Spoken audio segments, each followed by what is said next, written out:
I first heard about the Hollow Mountains when I moved to that part of the country for work. Everyone in the nearby towns spoke of them in hushed tones, avoiding eye contact if the topic came up. They didn't outright say it, at least not to me, but there was an unspoken fear in their voices, like they were holding back a secret. It started on a late October evening. The wind had picked up, rattling the windows of the small cabin I'd rented on the outskirts of town. The sky was bruised purple and gray, the kind of sky that makes shadows feel alive. I had been working late, finishing a report by the flickering light of my desk lamp when I first heard it. A faint tapping at the window. At first, I thought it was just the wind, or maybe a branch scraping, but the sound was deliberate, almost like a knock. Probably nothing, I muttered to myself, though my stomach knotted. I ignored it and went to make coffee, but when I glanced out the window, my breath hitched. A pale figure stood just beyond the tree line, barely visible through the swirling fog that had begun to crawl down from the mountains. It was a woman, or at least she looked like one. Her hair hung in wet, tangled strands, her dress dark and dripping, clinging unnaturally to her frame. In her hand, she held a lantern, and the dim, flickering light cast grotesque shadows across the fog. I froze. My mind screamed at me to stay inside, but something about her eyes, black and hollow, made me feel like she wasn't just looking at me. She was seeing me. The next morning, I told the neighbors what I'd seen. They exchanged uneasy glances.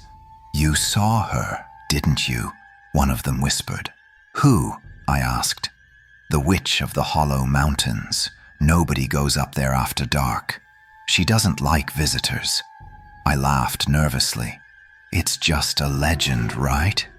They shook their heads, and the unease in their eyes made me wonder if I had stumbled into something far older and darker than I'd imagined.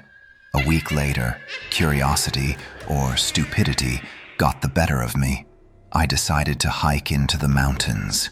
The fog was thick that evening, curling around every tree, every rock, swallowing the path I was following. My flashlight did little against it. I could hear the wind screaming through the trees, and somewhere beneath it, a low, rhythmic tapping that seemed too regular to be natural.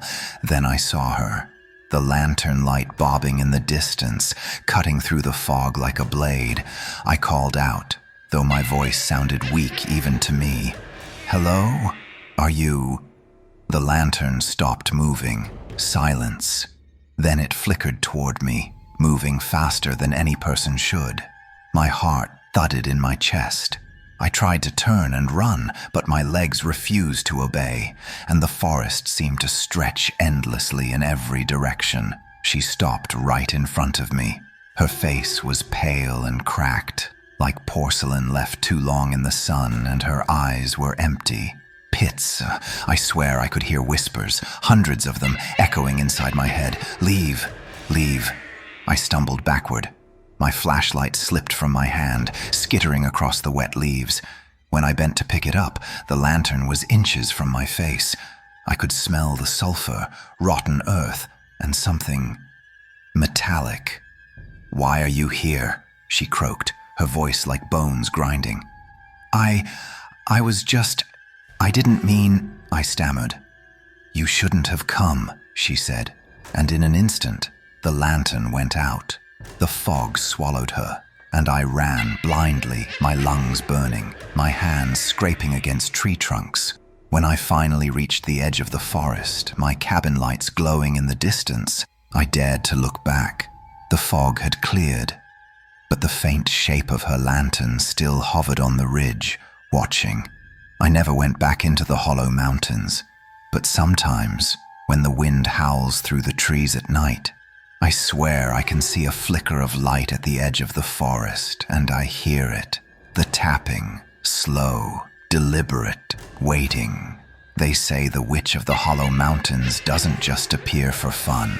She waits for those who wander too close, who think the mountains are just a pretty view. And the worst part?